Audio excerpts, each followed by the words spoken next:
పోతామని తెలిసి చంద్రబాబు ఈవీఎంలపై పడ్డారని బీజేపీ విమర్శించింది. దేశంలో మోడీ గాలి వీస్తోందని దాన్ని అడ్డుకునే శక్తి ఏ పార్టీకి లేదని బీజేపీ నేత రామ్ మాధవ్ అన్నారు.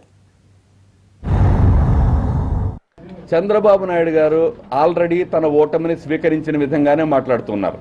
చాలా హాస్యాస్పదమైనటువంటి ఆరోపణలు, ఈవీఎంలు పనిచేయట్లేదని, ఈవీఎంల మీద దోషం పెట్టే ప్రయత్నాన్ని, ఇతర విచిత్రమైనటువంటి ప్రయత్నాలు చేస్తూ ఉన్నారు.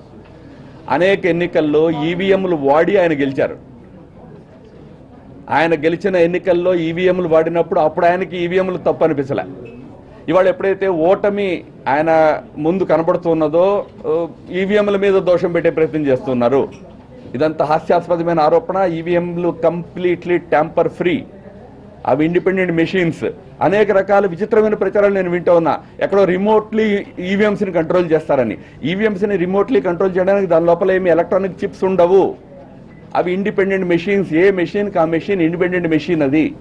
బట్ ఇవన్నీ తెలిసి కూడా ఎందుకు దుష్ప్రచారం చేస్తున్నారంటే ఓటమి ఖాయము అని తెలిసింది కాబట్టి ఆ ఓటమికి కారణాలుగా ఏవో ఎక్స్క్యూజెస్ కావాలి, కొన్ని వంకలు కావాలి. ఆ వంకల కోసం దుష్ప్రచారం చేస్తూ ఉన్నారు.